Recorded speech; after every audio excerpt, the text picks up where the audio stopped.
जय हिंद दोस्तों। हम एनसीईआरटी कर रहे हैं चैप्टर नंबर 3 एसएसटी का, सोशल साइंस का चैप्टर नंबर 3 आधुनिक विश्व। देखिए इस चैप्टर में आपको जो हम सीखेंगे, सामंतवाद के पतन के प्रभाव के बारे में जानेंगे, पुनर्जागरण का अर्थ जानेंगे और इसकी विशेषताओं की व्याख्या, सुधार और इसके प्रभाव की व्याख्या देखेंगे, विज्ञान के विकास का उल्लेख करना, इस काल की मुख्य वैज्ञानिक खोजें, कुछ मुख्य समुद्री यात्राओं की व्याख्या करेंगे। ठीक है जी। और यूरोप और शेष विश्व में औद्योगिक क्रांति का उल्लेख, अमेरिकी क्रांति, फ्रांसीसी क्रांति के कारणों प्रभावों की व्याख्या, जर्मनी इटली के राष्ट्रीय एकीकरण के लिए संघर्ष पर चर्चा, समाजवादी विचारों और रूसी क्रांति के विकास की जांच करेंगे। ठीक है, तो ये सब टॉपिक्स इसमें हम देखेंगे। ठीक है जी। उसके बाद ये सब टॉपिक्स हम इसमें देखेंगे, देन हम क्वेश्चन आंसर करेंगे। ठीक है, चैप्टर 3 आपका बहुत अच्छे से यहाँ पे क्लियर हो जाएगा। तो वीडियो में बने रहेगा, थोड़ा सा लंबा वीडियो होगा, लेकिन डेफिनेटली आपका ये कंप्लीट हो जाएगा। आधुनिक विश्व का चैप्टर नंबर 3 एसएसटी का आप कंप्लीट हो जाएगा। कोई भी एग्जाम देंगे एसएससी यूपीएससी, तो वहां तो इस तरह के क्वेश्चन आपका जो मेंस में लिखने के लिए आते हैं तो वो यहाँ से क्लियर हो जाएंगे। देन आप अगर एनसीईआरटी कंप्लीट कर रहे हैं तो ये चैप्टर आपका कंप्लीट हो जाएगा। ठीक है जी। और ये 10th की बुक का है, और 10th के अगर एग्जाम दे रहा है कोई एनसीआर एनआईओएस से, तो उसके लिए बहुत अच्छा ये रह जाएगा चैप्टर पूरा। क्वेश्चन आंसर भी हम यहाँ करा देंगे। देखिए कुछ क्वेश्चन ऐसे रहेंगे, सही जवाब चुनिए। अमेरिका को कितने उपनिवेशों में विभाजित किया गया था? फ्रांस के तीसरे स्टेट में शामिल था। ठीक है, जर्मन एकीकरण का नेतृत्व किसने किया? ठीक है, 1688 की गौरवपूर्ण क्रांति विश्व के लिए प्रेरणादायक एक स्रोत थी। 30 शब्दों में सिद्ध कीजिए। आजादी के अमेरिकी युद्ध और फ्रांसीसी क्रांति के बीच कम से कम 2 समानताएं लिखिए। रूसी क्रांति समाजवाद की विचारधारा से प्रेरित थी, संक्षेप में व्याख्या करें। ठीक है, तो इस तरह के क्वेश्चन हम जब ये पूरा टॉपिक देख लेंगे तो इस तरह के क्वेश्चनों को हम लास्ट में इनके आंसर करेंगे। ठीक है, अभी हम जस्ट चैप्टर पढ़ेंगे। जैसे देखिए और क्वेश्चन क्या है, शहरों की वृद्धि, व्यापार के उद्भव ने सीमांती प्रथा का किस प्रकार पतन किया, एक क्वेश्चन है। आप क्यों सोचते हैं कि पुनर्जागरण सोच ने अस्तित्व और विचारों को पुराने तरीकों से प्रभावित किया? लगभग 100 शब्दों में लिखें। ठीक है, जैसे कि आपका मेन में आ गया इस तरह का क्वेश्चन, तो कैसे लिखेंगे, है ना? चैप्टर पढ़ेंगे हम, उसके आधार पर हम इसका आंसर देंगे। धर्म सुधार ने किस प्रकार यूरोप और दुनिया पर प्रभावित किया? नई भूमि की खोजों ने कैसे आधुनिक दुनिया की अर्थव्यवस्था समाज को बदलता है? ठीक है, अमेरिकी स्वतंत्रता की घोषणा में दिए गए मुख्य विचारों को लिखें। जैसे कि फ्रांसीसी क्रांति किन विचारों ने विश्व पर प्रभाव डाला? जर्मन इताली नेताओं द्वारा इस्तेमाल की गई एकीकरण की रणनीतियों पर चर्चा करें। औद्योगिक श्रमिकों को उस स्थिति का वर्णन करें जिसने क्रांति को प्रभावित किया। तो ठीक है, इस तरह के क्वेश्चनों को हम करेंगे। तो पहले हम चैप्टर पढ़ लेते हैं, देन हम ये सब क्वेश्चनों को देखेंगे। नेक्स्ट वीडियो में आपको इन सब क्वेश्चनों के आंसर मिल जाएंगे, और चैप्टर अच्छे से ध्यान से सुनेंगे पढ़ेंगे तो आप इनके आंसर वैसे भी दे सकते हैं। ठीक है जी। तो देखिए इस तरह के भी क्वेश्चन रहेंगे, सभी क्वेश्चन आपको मिल जाएंगे। तो अब हम चैप्टर स्टार्ट कर देते हैं। देखिए, पश्चिम में रोमन साम्राज्य के विघटन के बाद जर्मन लोगों ने पूर्ववर्ती राज्यों में एक हद तक राजनीतिक स्थिरता कायम की। देखिए हम क्या देख रहे हैं, सामंतवाद देख रहे हैं कि सामंतवाद किसको कहते हैं। तो ये जो यहाँ पे पढ़ेंगे हम, वो सामंतवाद की परिभाषा है। ठीक है, नेक्स्ट हम वीडियो में देखेंगे सामंतवाद का पतन। तो सामंतवाद का पतन देखने के लिए पहले हमको ये पता होना चाहिए कि सामंतवाद किसको कहते हैं। ठीक है, तो सामंतवाद हम किसे कहते हैं वो यहाँ पे देखेंगे। देखिए, पश्चिम में रोमन साम्राज्य के विघटन के बाद, ठीक है, पश्चिम में रोमन साम्राज्य के विघटन के बाद जर्मन लोगों के पूर्ववर्ती राज्यों ने एक हद तक राजनीतिक स्थिरता कायम की। दरअसल इनमें से एक राज ने तो एक महान राजा शार्लमेन के काल में एक बड़ा सा साम्राज्य स्थापित कर लिया। ये कैरोलिंगियाई साम्राज्य था, जो 9वीं सदी के मध्य में फिर से हो रही भारी हमलों की वजह से बिखरने लगा। इससे हुई राजनीतिक उथल पुथल से एक नई किस्म की राजनीतिक व्यवस्था का जन्म हुआ, जिसे सामंतवाद कहते हैं। ठीक है जी। तो ये सामंतवाद किसको कहते हैं वो हम इसमें देखेंगे। ठीक है, सामंतवाद क्या है, उसी के बाद हम समझ पाएंगे कि सामंतवाद का पतन क्या है। तो सामंतवाद हमको पता होना चाहिए कि सामंतवाद क्या है। ठीक है जी। देखिए, सामंतवाद एक राजनीतिक प्रभुसत्ता का एक, देखिए सामंतवाद राजनीतिक प्रभुसत्ता का एक श्रेणीबद्ध संगठन था। ठीक है, अगर इसकी तुलना सीढ़ी से की जाए, मतलब ये श्रेणी वाइज का देखा जाए, तो हम इस श्रेणीबद्ध ढांचे को आसानी से समझ सकेंगे। इस व्यवस्था में सिर पर राजा होता है। सबसे पहले कौन होता है? राजा होता है। ठीक है, हम सामंतवाद देख रहे हैं कि सामंतवाद को समझेंगे, सामंतवाद क्या था। तो इस व्यवस्था में शीर्ष पर राजा खड़ा होता है, उसके नीचे खड़े होते हैं बड़े सामंत। पहले राजा आता है, फिर बड़े सामंत आते हैं, मतलब राजा के बाद उनका ही स्थान आता है, जो ड्यूक या अर्ल के नाम से जाने जाते थे। तो कभी कभी ये क्वेश्चन बन जाता है कि ड्यूक किसको बोला जाता था, अर्ल किसको बोला जाता था। तो सामंत ही थे जिनको ड्यूक और अर्ल के नाम से जाने जाते थे। ठीक है, उनके नीचे खड़े थे छोटे सामंत। ठीक है, पहले आ गए आपके बड़े सामंत, राजा के बाद बड़े सामंत, उसके बाद छोटे सामंत जो बैरन के नाम से जाने जाते थे। तो ठीक है, जो बैरन किसको बोलते थे? सामंत को ही बोलते थे, लेकिन ये छोटे सामंत थे। ठीक है, सामंत का देखिए, अगर मैं अपनी भाषा में बताऊं तो ये जमींदार, जमींदार को बहुत पैसा है, जमींदार बोल सकते हैं आप, है ना। उसके नीचे थे नाइट, जो शायद सामंतों की निम्नतम कोटि में आते थे। ठीक है, सिर्फ सामंत राजा से अपना प्राधिकार पाते थे, राजा से अपना प्राधिकार पाते थे। वे अपने छोटे सामंतों को प्राधिकार देते थे। ठीक है, राइट्स देते थे, प्रदान करते थे, या समझ लिए रूल करते थे, है ना। और ये सिलसिला नीचे तक चलता रहता था। मतलब राजा किस पे, राजा के नीचे कौन आ रहे हैं? सामंत आ रहे हैं, बड़े सामंत, मतलब जिनका बहुत पैसा, जमींदार समझ लीजिए। उसके बाद आ रहे हैं छोटे सामंत। ठीक है, उसके बाद जो मतलब सब एक दूसरे पर रूल कर रहे हैं। ये सिलसिला नीचे तक चला जाता था। हर स्तर पर देखिए, सामंत कालीन के अब सामंत आपको समझ में आया कि सामंत कौन लोग थे। ठीक है, सामंतवाद का पतन के प्रभाव क्या है? देखिए, सामंतिक मध्यकालीन सामंतवाद के पतन के प्रभाव, सामंतवाद जो था उसका पतन हुआ, उसके प्रभाव देखिए क्या पड़े। सामंतवाद आपको ऐसे समझ में आया होगा मुझे बस। देखिए, मध्यकालीन युग के दौरान सबसे महत्वपूर्ण संस्थाओं में एक थे सामंतवाद था। ठीक है, सबसे महत्वपूर्ण संस्थाओं में एक क्या था? सामंतवाद था।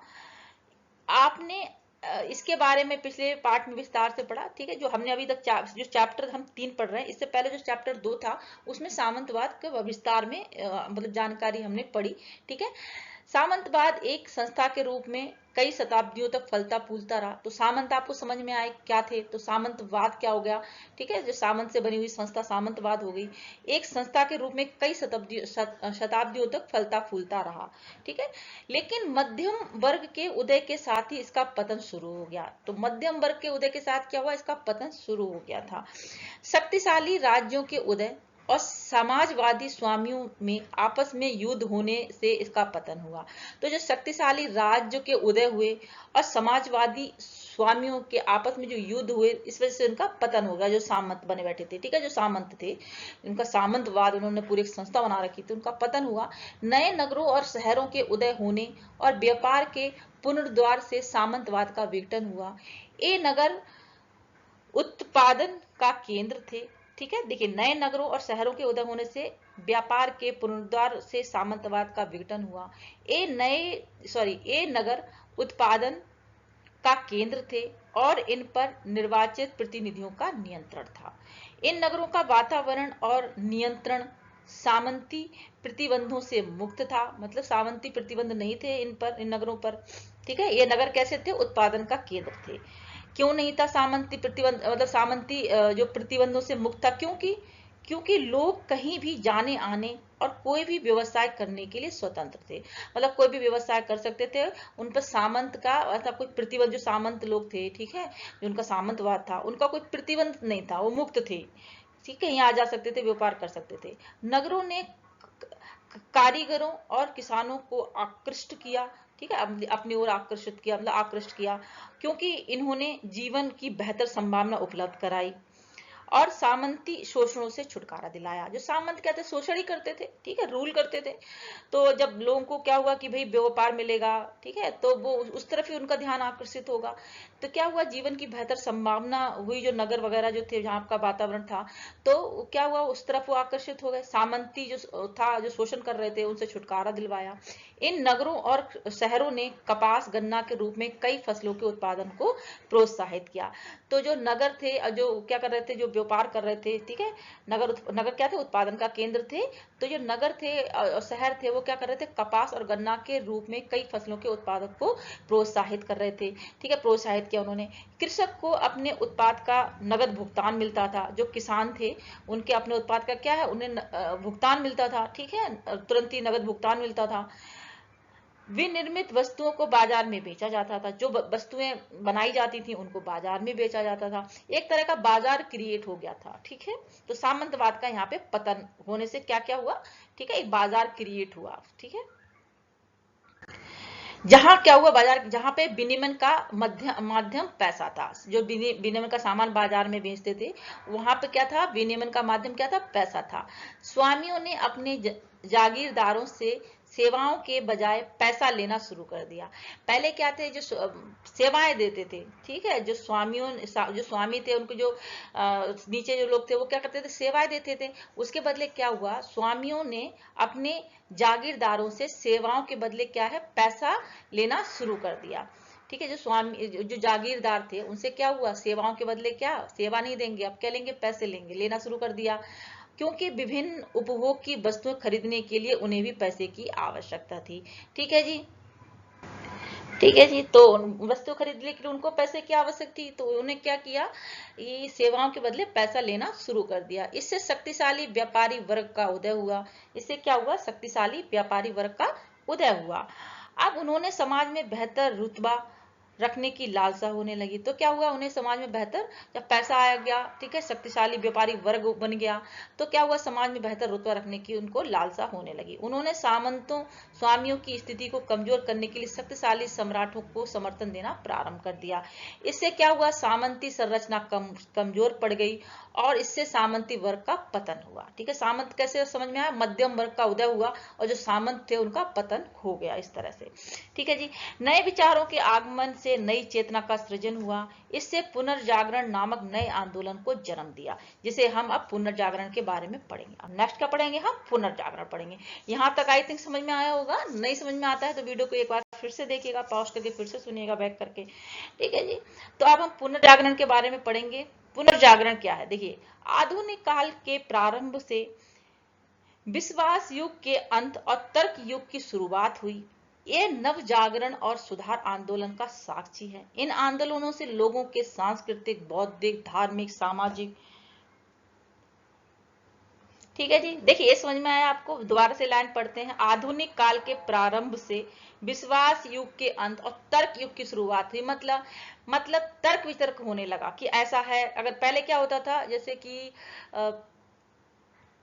कि बोल सकते हैं कि अंधविश्वास खत्म हो गया, अब तर्क शुरू हो गया, ठीक है। जैसे कि साइंस हुई, साइंस की तरक्की हुई तो तर्क वितर्क शुरू हो गया, ठीक है। ऐसा है तो ऐसा क्यों है, ऐसा, इस तरह से तर्क वितर्क शुरू हो गया।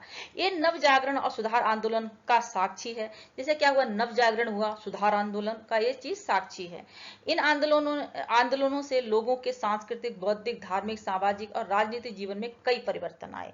इस अवधि में शहरीकरण, परिवहन के तीव्र साधन और संचार, लोकतांत्रिक प्रणाली, समानता के आधार पर समान कानून को लक्षित किया गया, ठीक है। पुनर्जागरण का शाब्दिक अर्थ है पुनर्जन्म, ठीक है। पुनर्जागरण का शाब्दिक अर्थ क्या है, पुनर्जन्म। ये इटली में 14वीं शताब्दी के आसपास प्रारंभ हुआ। तो इसे विशेष ध्यान रखिएगा, ये इटली में 14वीं शताब्दी के आसपास प्रारंभ हुआ। उस समय इटली छोटे शहर राज्यों में विभाजित था। उस समय इटली क्या था, छोटे शहर राज्यों में विभाजित था। इनमें से कई शहर राज्य प्राचीन रोमन इमारतों के भग्नावशेषों पर बनाए गए थे। इतालवी शहरों की भौगोलिक स्थिति ने उन्हें महान व्यापार और बौद्धिक केंद्र बना दिया था। इसके अलावा वेनिस जैसी इतालवी शहरों की स्थिति ने उन्हें व्यापार और बौद्धिक केंद्र बना दिया था। धन के साथ विश्व के चारों कोनों से व्यापारी कई महान विचार लाए। राजनीतिक और सामाजिक संगठन के रूप में राजनैतिक स्वतंत्रता और अध्ययन के लिए उपयुक्त वातावरण बनाया। लोगों के पास अध्ययन करने और अन्य गतिविधियों के लिए पर्याप्त समय था, ठीक है। यह भी अत्यधिक आर्थिक विस्तार की अवधि थी। बुक कीपिंग, बिल का आदान प्रदान और सरकारी ऋण की कई वाणिज्यिक और वित्तीय तकनीकें विकसित हुई। ठीक है जी, टेक्नोलॉजी विकसित हो गई, बुक कीपिंग हो गई, बिल का आदान प्रदान और सरकारी ऋण जैसी कई वाणिज्यिक और वित्तीय तकनीकें विकसित हुई। ठीक है, इससे इटली पुनर्जागरण का केंद्र बन गया। इससे क्या हुआ, इटली जो आपका शहर है, ठीक है, देश है इटली, पुनर्जागरण का केंद्र बन गया। इस समय की प्रमुख घटनाओं में सम्मिलित थे शहरी जीवन के पुनरुत्थान, वाणिज्य पर आधार निजी पूंजी बैंकिंग, राष्ट्र राज्यों के गठन, अन्वेषणों के लिए नए मार्गों और प्रदेशों और स्थानीय भाषा साहित्य के विकास जो प्रिंटिंग प्रेस द्वारा लोकप्रिय था। ये नया व्यापार समाज कम पदानुक्रमित और अधिक धर्मनिरपेक्ष उद्देश्यों के प्रति अधिक जागरूक था। यह पहले के ग्रामीण परंपरावादी समाज के अत्यधिक विपरीत था। विश्व आर्थिक प्रणाली प्रारंभ करने से साहसिक कार्यों एवं खोजकर्ताओं ने महत्वपूर्ण भूमिका निभाई। ठीक है, विश्व आर्थिक प्रणाली प्रारंभ करने में, जो विश्व आर्थिक प्रणाली थी उसको प्रारंभ करने में साहसिक कार्यों एवं जोखिमकर्ताओं ने क्या हुआ, महत्वपूर्ण भूमिका निभाई। कई नई वस्तु के व्यापार मार्गों की खोज के बाद अमेरिका, एशिया और अफ्रीका से कई नई वस्तुएं लाई गईं। ठीक है, तो कई नई वस्तुओं के व्यापार मार्गों की खोज हुई। उसके बाद क्या है, अमेरिका, एशिया और अफ्रीका से कई नई वस्तुएं लाई गईं। इन वस्तुओं ने यूरोप वासियों के जीवन को समृद्ध बनाया और अधिक लाभ कमाने के लिए उत्पादन के नए तरीके विकसित करने के लिए उन्हें प्रेरित किया। ठीक है, तो उन्हें प्रेरणा कहाँ से मिली, नए व्यापार विकसित करने के लिए, ताकि क्या हुआ, नई नई चीजें आई, तो क्या हुआ, उनसे वस्तुओं से क्या हुआ, यूरोप वासियों के जीवन क्या ना अच्छा हो गया। ठीक है, समृद्ध हो गया, अधिक लाभ कमाने की उनकी लालसा हुई, तो क्या हुआ, नए तरीके विकसित करने के लिए वो प्रेरित हुए। परिणाम यह हुआ कि व्यापारियों, उद्यमियों और बैंकरों ने सहयोग किया और राजनीतिक जीवन में तथा अन्य देशों के साथ संबंधों में पूंजी ने महत्वपूर्ण स्थान बना लिया। इसी अवधि में सृजित नए विचारों यथा मानवतावाद, बुद्धिवाद एवं जांच की भावना से लोगों के सोच में गहरा परिवर्तन हुआ। ग्रीक और रोमन साम्राज्य की सांस्कृतिक उपलब्धियां नए सिरे से रुचिकर हो गईं। मनुष्य नए विद्वानों की मुख्य चिंता का विषय बन गया। ठीक है, वे मनुष्य की सृजनात्मक क्षमता और इस संसार में खुशी और आनंद प्राप्त करने के उनके अधिकार में विश्वास रखते थे। ठीक है, देखिए यह मध्यकालीन चर्च के विश्वास के विपरीत था। तो इसमें चर्च एक बहुत बड़ा महत्वपूर्ण यहाँ पे भूमिका निभाएगा, वो हम पढ़ेंगे और अच्छे से। ठीक है, देखिए फिर से पढ़ते हैं लाइन, मनुष्य नए विद्वानों की मुख्य चिंता का विषय बन गया। तो जो विद्वान थे उनके लिए क्या है, मनुष्य एक नई चिंता का विषय बन गया। वे मनुष्य की सृजनात्मक क्षमता और इस संसार में खुशी और आनंद जो प्राप्ति करने के उनके अधिकार में विश्वास रखते थे। वे मनुष्य की सृजनात्मक क्षमता और इस संसार में खुशी और आनंद प्राप्त करने के उनके अधिकार में विश्वास रखते थे। यह मध्यकालीन चर्च के विश्वास के विपरीत था। तो मध्यकालीन जो चर्च है उसके जो विश्वास था उसके विपरीत था, जो सांसारिक सुखों का विरोधी था। तो जो चर्च था वो क्या था, सांसारिक सुखों का क्या है, विरोधी था। मनुष्य के इस सम्मान ने कला, इतिहास, भाषा, साहित्य, राजनीति शास्त्र आदि में रुचि को बढ़ा दिया। मानवतावाद की भावना को कला और साहित्य के क्षेत्र में भी अभिव्यक्ति मिली। तो मानवतावाद की भावना को कला, साहित्य के क्षेत्र में भी अभिव्यक्ति मिली। पुनर्जागरण कलाकारों की सबसे बड़ी उपलब्धि क्या थी, चित्रकारिता थी। ठीक है, उपलब्धियां चित्रकला के क्षेत्र में थी। चित्रकारों ने शरीर रचना और मानव शरीर के अनुपात का अध्ययन किया। वे मनुष्य की यथार्थवादी फॉर्म और अनुपात में चित्रित करना चाहते थे। वे मनुष्य को क्या करना चाहते थे, मनुष्य को यथार्थवादी फॉर्म और अनुपात में चित्रित करना चाहते थे। ठीक है, कुछ श्रेष्ठ कलाकारों में लियोनार्डो दा विंसी, ठीक है, माइकल एलेंजो, रैफेले बोटिसेली। ठीक है, सॉरी अगर मैं कुछ गलत पढ़ दूं तो, और टाइटियन और मूर्ति कला के क्षेत्र में भी कलाकारों ने मुक्त खड़ी मूर्तियां बनाना शुरू कर दिया। तो ठीक है, यहाँ से ये सब जो पेंटिंग का जो चित्रकला थी यहाँ का विकास शुरू हो गया। ये मूर्ति कला अब इमारत या पृष्ठभूमि से अलग खड़ी थी। ठीक है, लियोनार्डो दा विंसी, इन्होंने मोनालिसा का एक चित्र बनाया है, ये बहुत ज्यादा फेमस है। ये मूर्ति कला अब इमारत या पृष्ठभूमि से अलग खड़ी थी और ये अलग कला थी। पुनर्जागरण के प्रथम महान मूर्तिकार जो थे डोनाल्डो थे, उन्होंने डेविड की मूर्ति बनाई थी। लोगों ने खुद को मध्यकालीन धार्मिक प्रतिबंधों से मुक्त करना शुरू कर दिया। लोगों ने क्या है, लोगों ने खुद को क्या किया, मध्यकालीन जो धार्मिक प्रतिबंध थे उनसे क्या हुआ, उनको मुक्त करना शुरू कर दिया, धार्मिक प्रतिबंधों से मुक्त होना शुरू हो गए। राष्ट्रीय पहचान और अधिक मजबूत हुई और आधुनिक यूरोपीय भाषाओं, इतालवी, स्पेनिश, फ्रेंच, जर्मन, अंग्रेजी आदि को साहित्य की भाषा के रूप में परिलक्षित किया गया। अब लेखक लैटिन की बजाय स्थानीय भाषाओं में कविता, नाटक, गद्य आदि का उपयोग करने लगे। लेखकों के कार्य में देसी भाषा के उपयोग और प्रिंटिंग प्रेस के प्रारंभ होने के कारण लोगों की एक बड़ी संख्या के लिए सुलभ हुए। ठीक है जी, लेखकों के कार्य में क्या हुआ, देसी भाषाओं का उपयोग हुआ और प्रिंटिंग प्रेस के प्रारंभ होने के कारण क्या हुआ, लोगों की एक बड़ी संख्या के लिए सुलभ हुए। बाइबल मुद्रित किया गया था और लोगों की बड़ी संख्या द्वारा पढ़ा गया। मतलब क्या सुलभ हुए, ये सब किताबें वगैरह जो है वो सुलभ हुई, लोगों की बड़ी संख्या के लिए सब चीजें सुलभ हो गई। ठीक है जी, लेख जो थे, लेखकों के कार्य में देसी भाषा के उपयोग और प्रिंटिंग प्रेस के प्रारंभ होने के कारण लोगों की एक बड़ी संख्या के लिए सुलभ हुए। बाइबल मुद्रित किया गया था और लोगों की बड़ी संख्या द्वारा पढ़ा गया। ठीक है जी, तो ये सब प्रिंटिंग वगैरह होने से क्या हुआ, ठीक है, बाइबल मुद्रित किया गया और लोगों ने बड़ी संख्या में उसको चीजों को पढ़ा। आधुनिक यूरोपीय भाषाओं में तैयार किए गए अनेक कार्यों में, ठीक है, आधुनिक यूरोपीय भाषाओं में तैयार किए गए अनेक कार्यों में दो प्रमुख कार्य हैं, डेंटे की डिवाइन कॉमेडी, ठीक है जी, Erasmus in frame of folly, Machiavelli की द प्रिंस एंड करबेंटीज। ठीक है, ये लाइन दोबारा से पढ़ लेते हैं हम, एक मिनट। देखिए, पुनर्जागरण के उत्तरार्ध में यूरोप के इतिहास में दो विकास हुए। ठीक है, पहला प्रोटेस्टेंट सुधार था जो ईसाई धर्म में विभाजन का परिणाम था।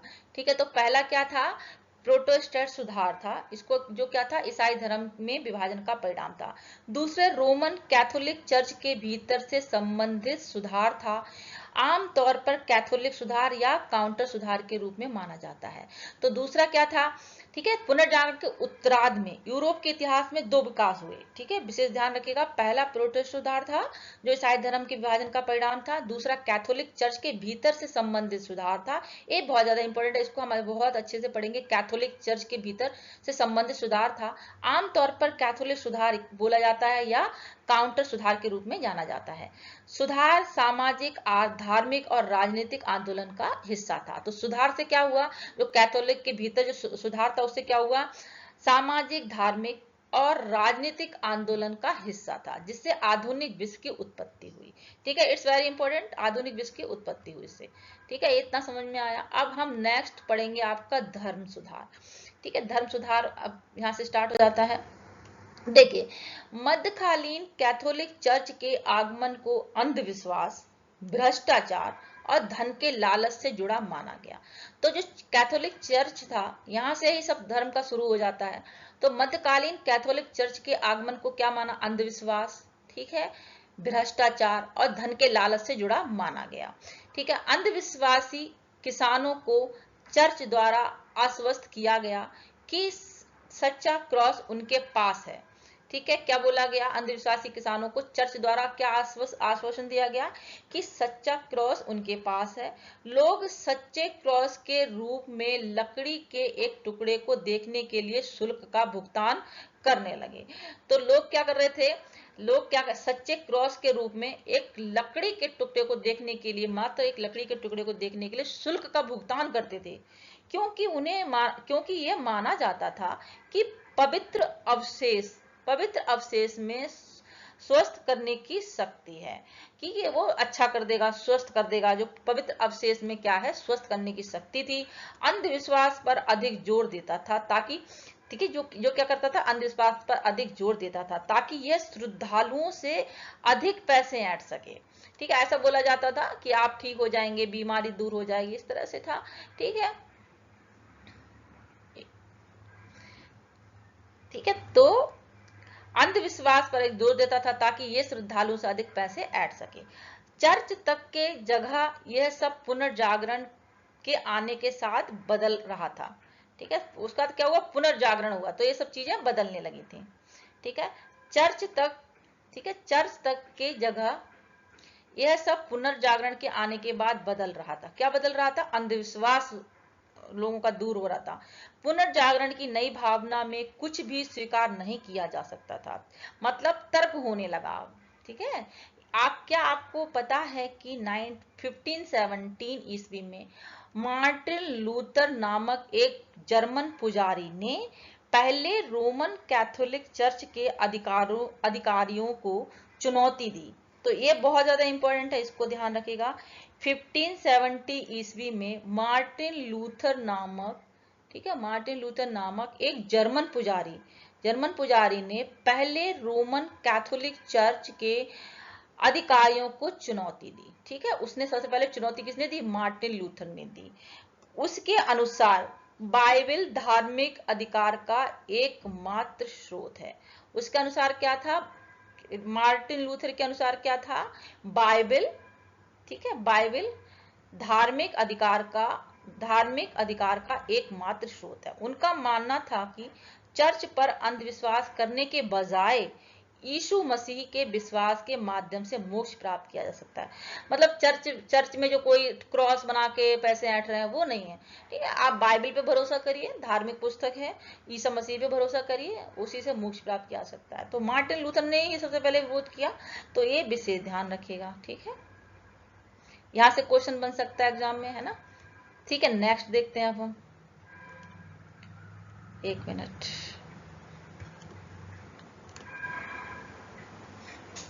ठीक है, आप पढ़ने में आ जाएगा, आप इसको पॉज करके पढ़ सकते हैं इस चीजों को।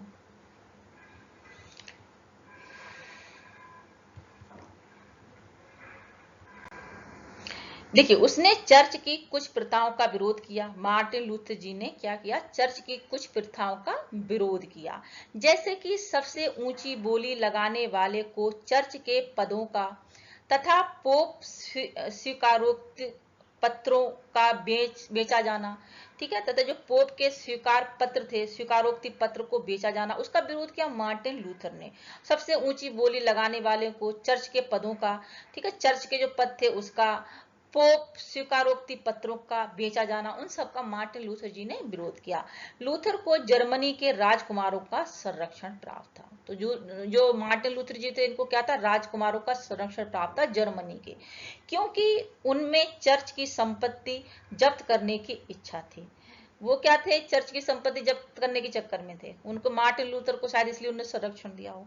परंतु उसके चर्च के विरुद्ध लेख लिखने से मना करने पर, परंतु उसके चर्च के विरुद्ध लेख लिखने पर मना करने पर 3 जनवरी 1521 को पोप लियो 10वें ने उसे धर्म से बाहर कर दिया। ठीक है, मतलब क्या हुआ, उन्होंने क्या किया, चर्च के विरुद्ध लेख लिखने पर मना करने पर 3 जनवरी 1951 को पोप लियो 10वें ने उसे धर्म से बाहर कर दिया। लूथर के विचारों ने पश्चिम में प्रोटेस्टेंट धर्म की शुरुआत की। लूथर ने,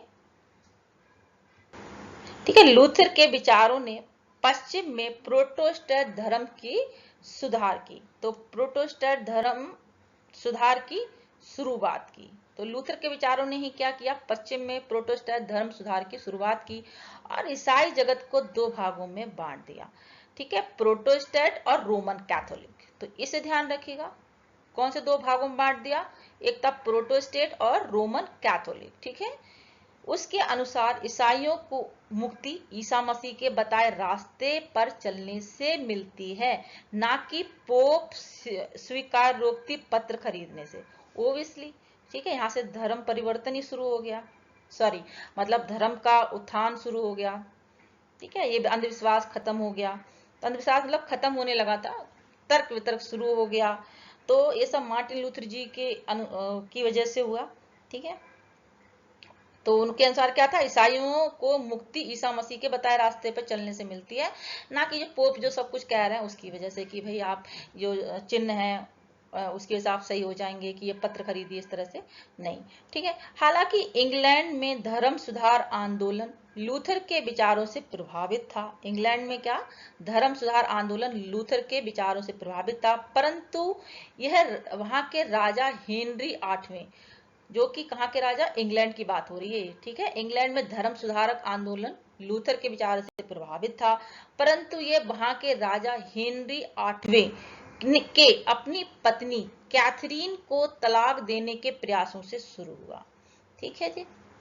राजा के प्रधानमंत्री थॉमस कॉर्नवेल ने संसद में 2 कानून पारित करने में मदद की। ये थे कौन से, अपीलों को रोकने का अधिनियम तथा संप्रभुता का कानून। 2 कानून पारित किए, कौन सा, एक था अपीलों को रोकने का अधिनियम तथा दूसरा क्या था, संप्रभुता का कानून। इन कानूनों ने राजा को चर्च की शाही अध्यक्षता प्रदान की।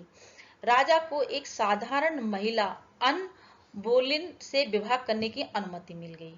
ठीक है, तो क्या हुआ, एक महिला थी, एक साधारण महिला अन बोलिन से विवाह करने की अनुमति मिल गई। अपनी पत्नी कैथरीन को तलाक देने का जो उनका प्रयास था, वहां से इस चीज की शुरुआत हुई।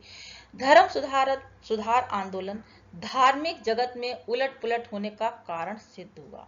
ठीक है, धर्म सुधार आंदोलन धर्म सुधार आंदोलन था, वो धार्मिक जगत में उलट पुलट होने का कारण सिद्ध हुआ।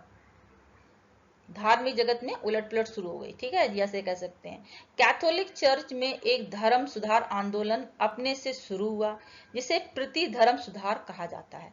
तो कैथोलिक चर्च में क्या, एक धर्म सुधार आंदोलन शुरू हुआ। ठीक है, मार्टिन लूथर जी की वजह से अपने में शुरू हुआ, एक जिसे प्रति धर्म सुधार कहा जाता है। इसका उद्देश्य भ्रष्टाचार को कम करने और कैथोलिक चर्च को सुधारना और सुदृढ़ करना था। ठीक है, इसका उद्देश्य क्या था, भ्रष्टाचार को कम करने तथा कैथोलिक चर्च को सुधारना और सुदृढ़ करना था। इसकी शुरुआत स्पेन में हुई। इस लाइन को दोबारा से पढ़ लेते हैं। देखिए, धर्म सुधार आंदोलन धार्मिक जगत में उलट पुलट होने का कारण सिद्ध हुआ। कैथोलिक चर्च में एक धर्म सुधार आंदोलन अपने से शुरू हुआ, जिसे प्रति धर्म सुधार कहा गया। ठीक है, प्रति धर्म सुधार कहा गया। इसका उद्देश्य क्या था, भ्रष्टाचार को कम करने तथा कैथोलिक चर्च को सुधारना और सुदृढ़ करना था। तो इसका उद्देश्य क्या था, भ्रष्टाचार को कम करना और कैथोलिक चर्च को सुधारना और सुदृढ़ करना था। इसकी शुरुआत स्पेन में हुई, जहां इग्नेशियन लॉयल ने यीशु का समाज की स्थापना की। इसकी शुरुआत कहां हुई, स्पेन में हुई, जहां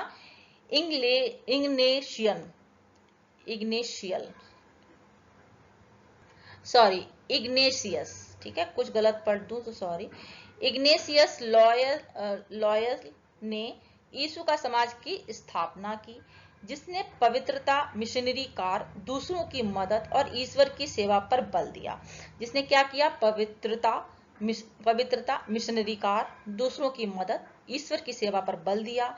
जो आंदोलन मार्टिन लूथर ने आरंभ किया था, वह इंग्लैंड के राजा हेनरी आठवें, हुल्डेरिक जिविंगली और जॉन कैल्विन के प्रयासों से पूरे यूरोप में फैल गया।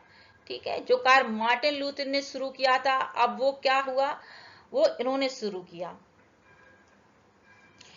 राजा हेनरी आठवें, हुल्डेरिक जिविंगली और जॉन कैल्विन ने। ठीक है, पूरे यूरोप में फैल गया। जब यूरोप की बात हो रही है, ठीक है।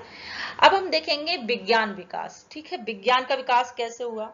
ठीक है, धर्म सुधार पढ़ा हमने, अब विज्ञान का विकास देखेंगे। ठीक है, देखिए, पुनर्जागरण के दौरान विज्ञान के क्षेत्र में असाधारण उपलब्धियां हुई। देखिए, तर्क वितर्क है, वहां जहां तर्क वितर्क है, वहां साइंस आ जाती है। ठीक है, जैसे मैंने स्टार्टिंग में आपको बताया, तर्क वितर्क है, वहां साइंस आ जाती है। ठीक है जी, पुनर्जागरण के दौरान विज्ञान के क्षेत्र में असाधारण उपलब्धियां की गई थी। तर्क वितर्क कैसे, जैसे कि मान लीजिए कि हम जैसे कि न्यूटन का आपने सुना होगा। ठीक है, अब जैसे हम जमीन पे चल रहे हैं, तो क्यों जमीन पे चल रहे हैं, हम ऐसे उड़ते क्यों नहीं है, तो ग्रेविटेशन फोर्स हो गया। तो तर्क वितर्क जहां शुरू हुआ, वहां पे साइंस आ गया। ठीक है, हमने पहले से ही पढ़ा है कि पुनर्जागरण के विचारकों ने अंधविश्वास के कारणों पर अधिक जोर दिया। तो पुनर्जागरण के विचारक थे वो क्या है, अंधविश्वास के कारणों पर जोर दिया और समझा कि ज्ञान अवलोकन और प्रयोग के द्वारा प्राप्त किया सकता है। उन्होंने मतलब जोर दिया और समझा, क्या समझा कि ज्ञान क्या है, अवलोकन और प्रयोग के द्वारा प्राप्त किया जा सकता है। उन्होंने परंपराओं और मान्यताओं तथा अंधविश्वासों को अस्वीकार कर दिया। जो परंपराएं हैं, मान्यताएं हैं, अंधविश्वास है, उसको स्वीकार कर दिया, मतलब साइंस आ गया। ठीक है, ज्ञान अवलोकन से प्राप्त होगा और प्रयोग से प्राप्त होगा, एक्सपेरिमेंट प्राप्त होगा, अवलोकन करना होगा, तब जाके ज्ञान प्राप्त होगा, ना कि अंधविश्वास से, परंपराओं से, मान्यताओं से। ठीक है, इसने वैज्ञानिक जांच की शुरुआत हुई। ठीक है, शुरुआत हुई जिसे लोग भुला चुके थे। ठीक है, जिसे लोग भुला चुके थे, मतलब वैज्ञानिक जांच की शुरुआत हुई। पुनर्जागरण से विज्ञान के क्षेत्र में क्रांति आ गई। ठीक है, यहाँ से साइंस स्टार्ट हो गया। पुनर्जागरण से ही क्या हुआ, विज्ञान के क्षेत्र में क्रांति आ गई। लियोनार्डो दा विंसी जैसे कलाकारों ने शरीर रचना विज्ञान, ठीक है, जैसे कि वो मोनालिसा, तो मोनालिसा की जो तस्वीर है वो इन्होंने ही बनाई है। ठीक है जी, इसको इनको याद रखिएगा। जैसे कलाकारों ने शरीर रचना विज्ञान और प्रकृति को, ठीक है जी, लियोनार्डो दा विंसी जैसे कलाकारों ने शरीर रचना और प्रकृति को विज्ञान और कला के एक अनूठे मिश्रण के रूप में प्रस्तुत किया। माइकल सेरवाटस एक स्पेनिश चिकित्सक ने रक्त के पंचसंचरण की खोज की। तो ये बहुत ज्यादा इंपॉर्टेंट है, इसका नाम ध्यान रखिएगा, माइकल सेरवाटस। ठीक है, माइकल सेरवाटस एक स्पेनिश चिकित्सक थे, उन्होंने रक्त परिसंचरण की खोज की थी। वन लाइनिंग में आ सकता है। ठीक है, देखिए कुछ कुछ पॉइंट आप कॉपी पेन लेकर भी यहाँ पे मेंशन कर सकते हैं, लिख सकते हैं नोट्स के रूप में। ठीक है, ये वाला पॉइंट लिख सकते हैं आप। ठीक है, वैसे तो हम क्वेश्चन आंसर करेंगे, तो क्वेश्चन आंसर में बहुत सारी चीजें कवर हो जाएंगी। हम जस्ट एक रीडिंग कर रहे हैं, अभी रीडिंग करेंगे ओनली, उसके बाद हम क्वेश्चन आंसर करेंगे। ठीक है जी, देखिए विलियम हार्वे एक अंग्रेज ने हृदय द्वारा रक्त को शुद्ध करने और नसों के माध्यम से इसके परिसंचरण को समझाया। ठीक है, जो आप हार्ट में जो ब्लड पंप होता है, ठीक है, उसको किसने समझाया था, विलियम हार्वे। ठीक है, एक अंग्रेज ने हृदय द्वारा रक्त को शुद्ध करने और नसों के माध्यम से इसके परिसंचरण को समझाया। तो ये वन लाइनिंग में आ सकता है, इसको भी याद रखिएगा। ज्ञान के अन्य क्षेत्रों में भी शुरुआत हुई। पुनर्जागरण ने वैज्ञानिकों द्वारा किए गए प्रयासों, अवलोकनों और प्रयोगों के लिए मार्ग प्रशस्त किया। ठीक है, तो पुनर्जागरण से क्या हुआ, पुनर्जागरण ने वैज्ञानिकों द्वारा किए गए प्रयासों, अवलोकनों और प्रयोगों के लिए क्या है, मार्ग प्रशस्त किया। विज्ञान में पुनर्जागरण की सबसे उल्लेखनीय उपलब्धियां खगोल विज्ञान के क्षेत्र में हुई। विज्ञान में पुनर्जागरण की सबसे उल्लेखनीय उपलब्धियां कहां से प्राप्त हुई, खगोल विज्ञान के क्षेत्र से हुई। ठीक है जी, आप इसको आप पढ़ लेना। ठीक है, मिटा देती हूं मैं ये। ठीक है, सबसे बड़ी उपलब्धि क्या है, खगोल विज्ञान के क्षेत्र में हुई थी। खगोल विज्ञान वही तारे सितारे। ठीक है जी, देखिए क्या आपने, एक मिनट, क्या आपने कोपरनिकस कैल्पर क्या आपने जब वो पढ़ी होगी फिजिक्स।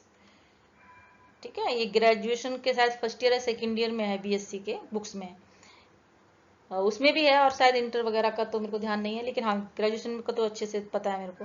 कोपरनिकस, कैल्पर और गैलीलियो के बारे में सुना है। ये वे महान खगोल शास्त्री थे। उन्होंने सिद्ध किया कि पृथ्वी सूर्य के चारों ओर चक्कर काटती है। ठीक है, पृथ्वी सूर्य के चारों ओर चक्कर काटती है।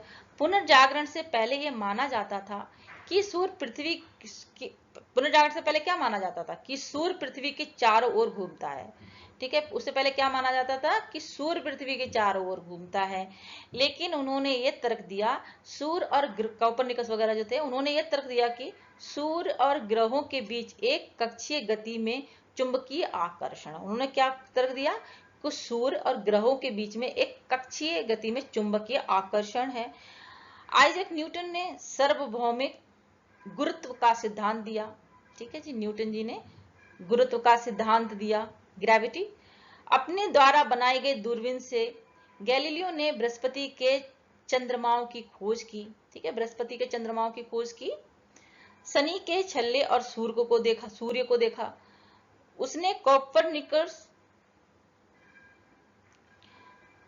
कॉर्पनिकस की खोजों की पुष्टि की। पुनर्जागरण ने अन्य क्षेत्रों और अन्य लोगों के बारे में गोरों के मन में एक जिज्ञासा का विकास किया। मतलब अंग्रेज गोरों के मन में एक जिज्ञासा का विकास किया। अब हम पता करेंगे कि ये कैसे हुआ। नई भूमि की खोज, ठीक है, इतना सब हुआ तो एक जिज्ञासा भी हुई, ठीक है, इतनी खोज हुई तो फिर एक जिज्ञासा हुई आगे नई खोज करने की भी, ठीक है। नई भूमि की खोज पढ़ेंगे अब हम। देखिए, जांच की भावना ने कई साहसिक लोगों को नई भूमि की खोज करने के लिए प्रोत्साहित किया। जांच की भावना ने, ठीक है, एक्सपेरिमेंट। जांच की भावना ने कई साहसिक लोगों को नई भूमि की खोज करने के लिए प्रोत्साहित किया। नए व्यापार मार्गों की खोज ने दुनिया के इतिहास को बदल दिया। अब व्यापार मार्ग की खोज यहां से स्टार्ट हो जाएगी। तो व्यापार मार्ग की खोज ने दुनिया के इतिहास को बदल दिया। व्यापार मार्ग की खोज से ही तो इन्होंने क्या हुआ कि भाई भारत खोज लिया, ये खोज लिया। भारत तो बहुत पहले से था, वो आ गए यहाँ पे, है ना, अंग्रेज आ गए। ये कहा जाता है कि भगवान, प्रतिष्ठा और सोना इन खोजों का मुख्य उद्देश्य थे। ये कहा जाता था कि भगवान, प्रतिष्ठा और सोना इन खोजों का मुख्य उद्देश्य थे, ठीक है। लेकिन सोना या आर्थिक जरूरत का उद्देश्य सबसे महत्वपूर्ण था, ठीक है। सोना और आर्थिक जरूरतों का उद्देश्य सबसे महत्वपूर्ण था। भौगोलिक खोजों से पहले यूरोपीय दुनिया पूर्व में मसाले, कपास, जवाहरात, रेशम आदि वस्तुएं मंगाते थे। भौगोलिक खोज से पहले क्या था, यूरोपीय जो थे यूरोपीय दुनिया पूर्व से, जो यूरोपीय दुनिया थी वो पूर्व से क्या मंगाती थी, मसाले, कपास, जवाहरात, रेशम आदि मंगाते थे, जिसकी आपूर्ति के लिए उन्हें अरबी या इस्लामी प्रदेशों के बीच यात्रा करनी पड़ती थी। उसके लिए क्या था, उनको अरबी और इस्लामी प्रदेशों के बीच यात्रा करनी पड़ती थी। यह सुविधाजनक नहीं था, ये अनिश्चितताओं से भरा था। पूर्व एशिया के लिए एक सीधे समुद्री मार्ग की खोज हुई, ठीक है। ऐसे ही खोज करते करते इधर उधर पहुंच गए ये लोग, है ना। और व्यापार की खोज हुई और इनमें व्यापार की क्षमता थी। खोजकर्ताओं का एक और मकसद था, जो था नए क्षेत्रों के लोगों को ईसाई धर्म में परिवर्तित करना। यह उनके लिए भगवान की सेवा का एक मौका बन गया, ठीक है जी। ठीक है जी, देखिए यहाँ पे एक मिस प्रिंटिंग है, ये भगवान है, ठीक है, भगवान लिखा हुआ है। भगवान, प्रतिष्ठा और सोना इन सब की खोजों का मुख्य उद्देश्य थे, ठीक है। देखिए यहाँ पे क्या है, इनका मेन उद्देश्य क्या था, लोगों को ईसाई धर्म में परिवर्तित करना। लोगों को ईसाई धर्म में परिवर्तित करना इनके लिए भगवान की सेवा का एक मौका था। तो ये क्या करते थे, धर्म परिवर्तन करते थे, ईसाई बनाना। इनके अलावा साहसी लोगों ने नई भूमि की खोज के लिए प्रसिद्धि मिली। इसके अलावा साहसी लोगों ने नई भूमि की खोज के द्वारा प्रसिद्धि मिली। नई भूमि की खोज हुई तो उनको प्रसिद्धि मिली। कुछ तो वास्तव में बहुत प्रसिद्ध हो गए। भाई नई खोज की, जैसे किसी ने अमेरिका खोज लिया, अमेरिका पहुंच गया तो वो प्रसिद्ध हो गया कि भाई उसने अमेरिका खोजा, ठीक है। आपने वास्को द गामा, ठीक है, द्वारा भारत और कोलंबस द्वारा अमेरिका की खोज के बारे में सुना होगा। जैसे वास्को दी गामा आ गया भारत, ठीक है, और कोलंबस पहुंच गए अमेरिका, है ना, उनकी खोज कर ली तो ये फेमस हो गए। क्या आप जानते हैं कि फर्डिनांड मैगलन पहला अन्वेषक था जिसने दुनिया के चारों ओर चक्कर लगाने के अभियान का नेतृत्व किया? तो ये नाम सुना होगा आपने, नहीं सुना तो ठीक है, आप ध्यान रखिएगा। फर्डिनांड मैगलन, नाम भी इतने अजीब हैं पढ़ने में भी, है ना। फर्डिनांड मैगलन पहले अन्वेषक थे जिसने क्या हुआ, दुनिया के चारों ओर चक्कर लगाने के अभियान का नेतृत्व किया। बार्थोलोमव, ठीक है, बार्थोलोमव डियाज एक और प्रसिद्ध अन्वेषक था। इसका भी नाम ध्यान रखिए। देखिए इसने क्या किया था, बार्थोलोमव डियाज, ठीक है, एक प्रसिद्ध अन्वेषक था। तुम्हें क्यों लगता है कि महान रोमांची यात्रा राजा और अमीर लोगों द्वारा प्रायोजित की जाती थी। ठीक है, देखिए ऐसा क्या है कि महान रोमांची यात्रा राजा और अमीर लोगों द्वारा प्रायोजित की गई थी। ठीक है जी। व्यापार और औपनिवेशीकरण में जबरदस्त वृद्धि से यूरोपीय धन वृद्धि पर एक महान प्रभाव पड़ा। ठीक है जी। तो देखिए व्यापार और औपनिवेशीकरण में जबरदस्त वृद्धि हुई, जिससे क्या हुआ, यूरोपीय धन वृद्धि पर एक महान प्रभाव पड़ा। एक सबसे प्रसिद्ध राजा जो यात्रा को प्रायोजित करता था पुर्तगाली था। ठीक है, एक प्रसिद्ध राजा जो यात्रा को प्रायोजित करता था पुर्तगाली था। ठीक है, यह वह था हेनरी, जो हेनरी नेविगेटर के रूप में जाना जाता था। अब हेनरी नेविगेटर के रूप में, हेनरी नेविगेटर मतलब राजा था हेनरी, इसको किसके रूप में किस नाम से जाना जाता था, हेनरी नेविगेटर के रूप में जाना जाता था। इन खोजों के लिए तकनीकी आधार कंपास, वेदयंत्रिकी, खगोलीय सारणी, नक्शे बनाने के कला के आविष्कार से हुआ। ठीक है जी।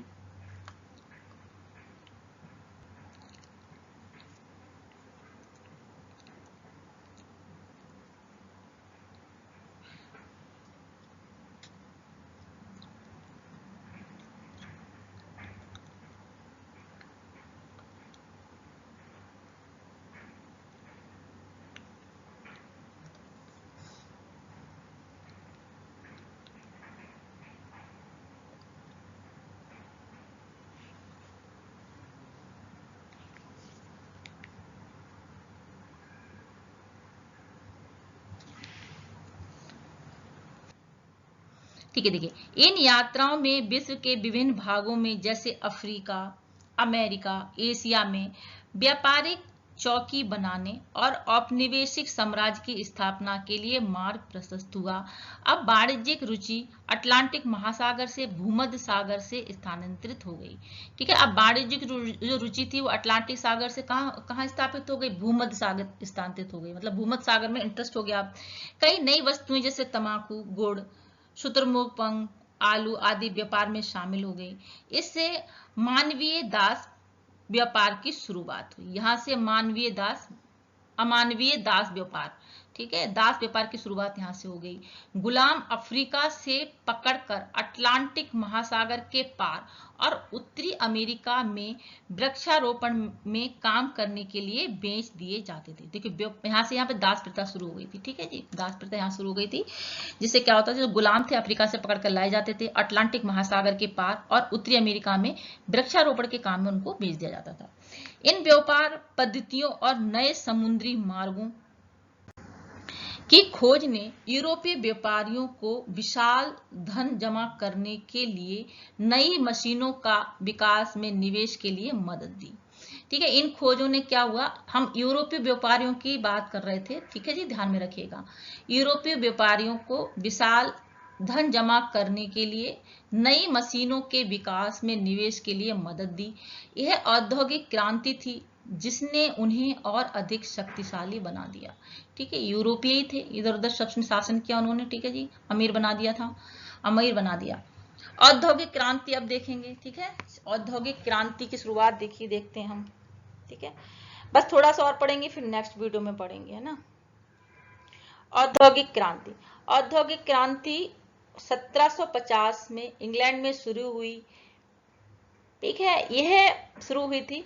तो औद्योगिक क्रांति कहाँ हुई थी शुरुआत, 1750 में इंग्लैंड में शुरू हुई थी। यह संभव इसलिए हो सका क्योंकि अंग्रेज व्यापारियों ने विदेशी व्यापार के माध्यम से भारी धन इकट्ठा किया।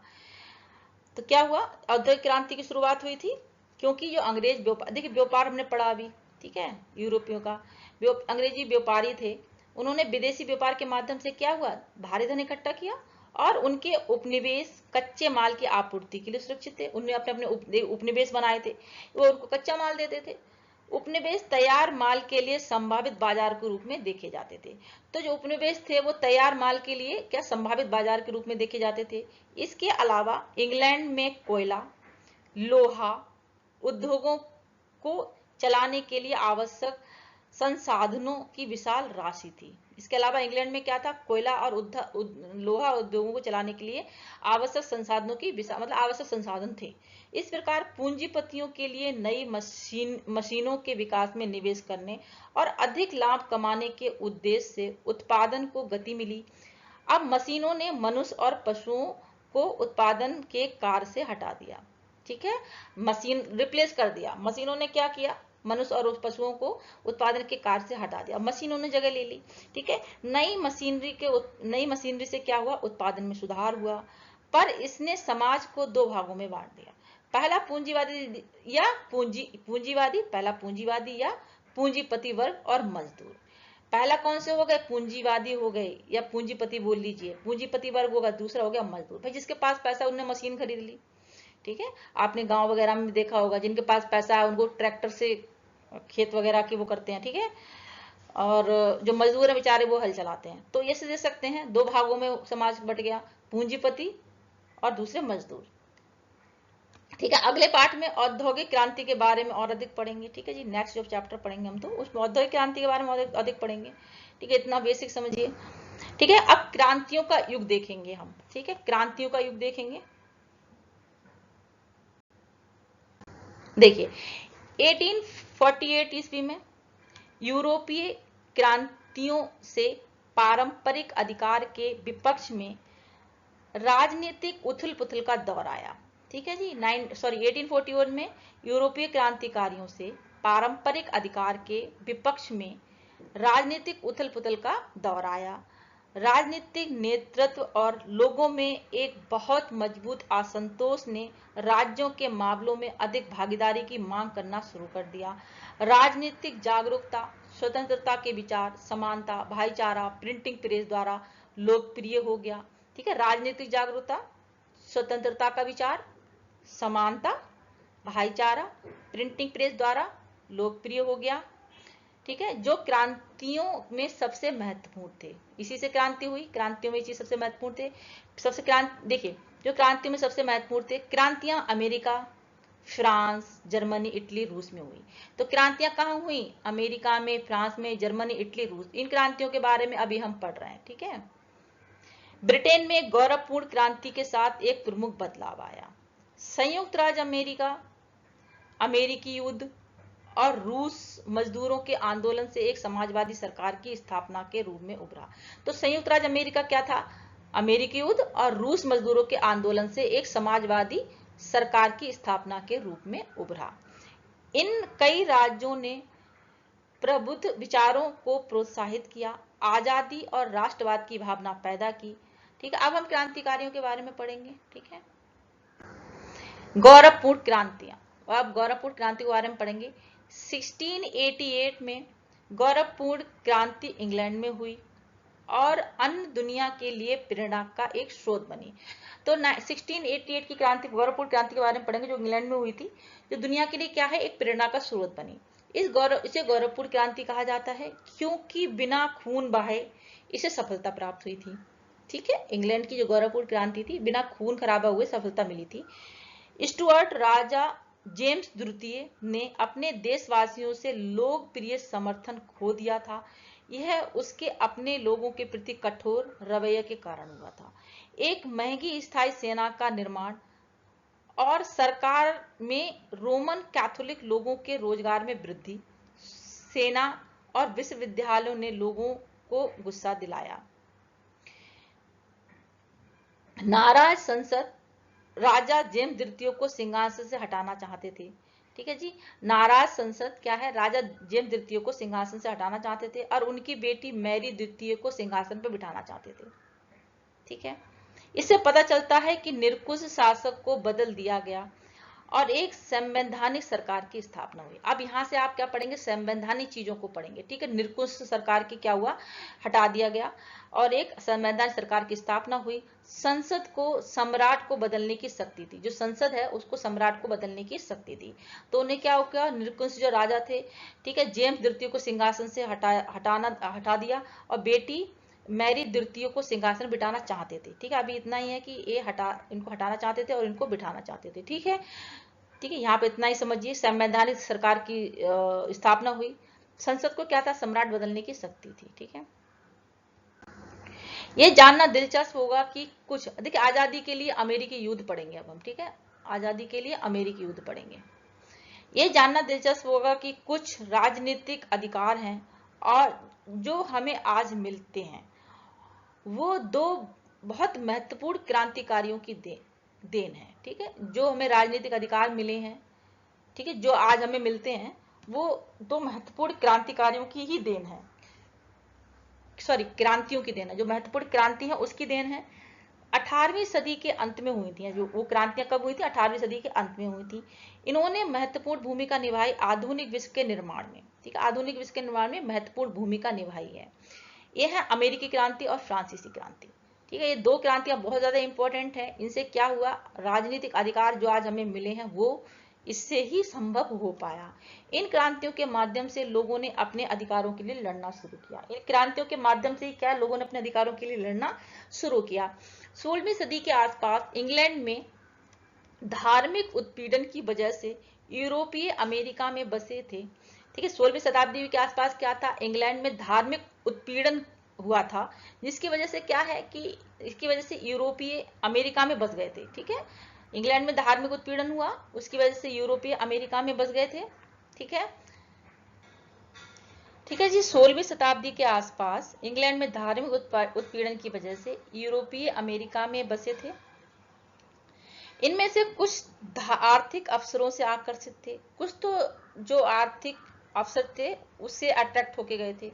इनमें 13 उपनिवेश थे जो स्थानीय विधान सभाओं द्वारा अपनी समस्याओं का निपटारा करते थे।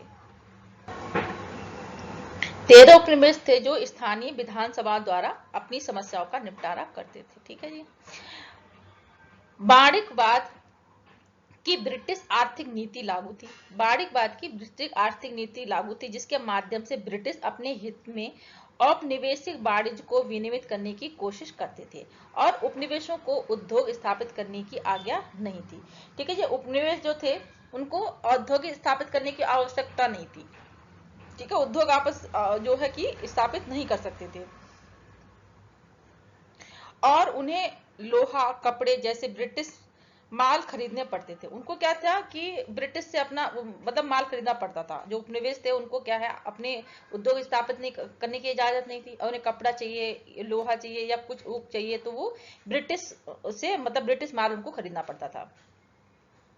वे केवल इंग्लैंड द्वारा निर्मित कीमतों पर चीनी, ठीक है, इंग्लैंड द्वारा निर्धारित जो कीमतें थी उन पर उनको चीनी खरीदनी पड़ती थी। तंबाकू, कपास आदि निर्यात करते थे। वे केवल इंग्लैंड द्वारा निर्धारित कीमतों पर, सॉरी मतलब इंग्लैंड जो कीमत निर्धारित करता है उस पर वो चीनी, तंबाकू, कपास आदि का निर्यात करते थे। ठीक है, निर्यात करते थे। वो कीमत कौन निर्धारित करता था, इंग्लैंड निर्धारित करता था, जिनसे ब्रिटिश अमेरिकी उपनिवेशों को विरोध के लिए उकसाया। जिससे क्या हुआ, ब्रिटिश अमेरिकी उपनिवेश को विरोध के लिए उकसाया। जो अमेरिकी उपनिवेश थे वो क्या है, उस चीज से भड़क गए। ठीक है, ब्रिटिश अमेरिकी उपनिवेश क्या है, भड़क गए। 18वीं सदी तक फ्रांस के साथ और भारत में युद्ध इंग्लैंड के लिए बहुत महंगे साबित हो गया। 18वीं सदी तक क्या हुआ, फ्रांस के साथ तथा भारत में युद्ध इंग्लैंड के लिए बहुत महंगे साबित हो गए।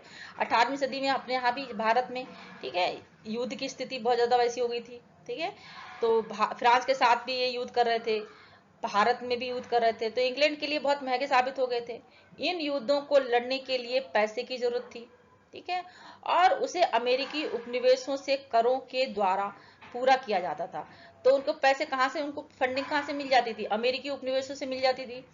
1765 में ब्रिटिश संसद ने सरकारी दस्तावेजों से ब्रिटिश संसद ने सरकारी दस्तावेजों से कर्मबद्धक समाचार पत्रों और पर्चे की तरह सभी व्यापार लेन देन पर स्टाम्प अधिनियम पारित कर दिया। तो देखिए 1765 में ब्रिटिश संसद ने क्या किया, सरकारी दस्तावेजों, कर्मबद्धक समाचार पत्रों और पर्चों की तरह सभी व्यापार लेन देन पर क्या कर दिया, स्टाम्प अधिनियम पारित कर दिया। ठीक है, अब यहाँ से स्टाम्प अधिनियम पारित हो गया। राजस्व को अमेरिका में 10,000 ब्रिटिश सैनिकों को बनाए रखने की लागत पर भुगतान करने के लिए इस्तेमाल किया गया। तो राजस्व को अमेरिका में 10,000 ब्रिटिश सैनिकों को बनाए रखने की लागत का भुगतान करने के लिए इस्तेमाल किया गया था। अधिनियमों का उपनिवेशकों द्वारा विरोध किया गया। जो अधिनियम लागू हुए थे उसका क्या हुआ, जो उपनिवेश थे उन्होंने इस चीज का विरोध किया। दंगों ने औपनिवेशिक बंदरगाह शहरों को तबाह कर दिया। वो क्या हुआ, दंगे फसाद करने लगे, ठीक है, जिससे क्या हुआ, औपनिवेशिक बंदरगाह जो शहर थे वो तबाह हो गए। औपनिवेशिक विधानसभाओं ने स्टाम्प अधिनियम के खिलाफ संकल्प पारित कर दिया।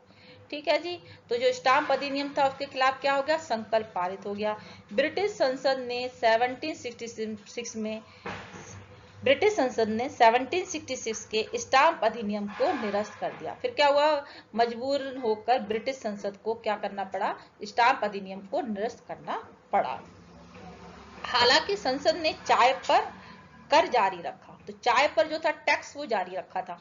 16 दिसंबर 1773 को ईस्ट इंडिया कंपनी के 3 जहाजों 16 दिसंबर 1773 को ईस्ट इंडिया कंपनी के 3 जहाजों पर से चाय को समुद्र में फेंक दिया। तो ये घटना हुई थी 16 दिसंबर 1773 को। ईस्ट इंडिया कंपनी के जहाज थे, 3 जहाज थे, उन पर से जो चाय थी तो वो समुद्र में फेंक दिया। इस घटना को बोस्टन की चाय पार्टी के रूप में जाना जाता है। तो इस क्वेश्चन को विशेष ध्यान रखिएगा, बोस्टन की चाय पार्टी किसको बोलते हैं, ठीक है, ये आता है दोस्तों, ठीक है, ये बिल्कुल ध्यान रखिएगा, इसको नोट कर लीजिए। अगर आपके पास कॉपी पेन लेके बैठे हो तो इस चीज को नोट कर लीजिए। 16 दिसंबर 1773 को ईस्ट इंडिया कंपनी के 3 जहाजों पर से चाय को समुद्र में फेंक दिया गया। डेट ध्यान रखिए, 16 सितंबर 1773, 16 सितंबर 1773 ईस्ट इंडिया कंपनी के 3 जहाजों से चाय को समुद्र में फेंक दिया गया। इस घटना को बोस्टन की चाय पार्टी, बोस्टन टी पार्टी बोला जाता है। ठीक है जी,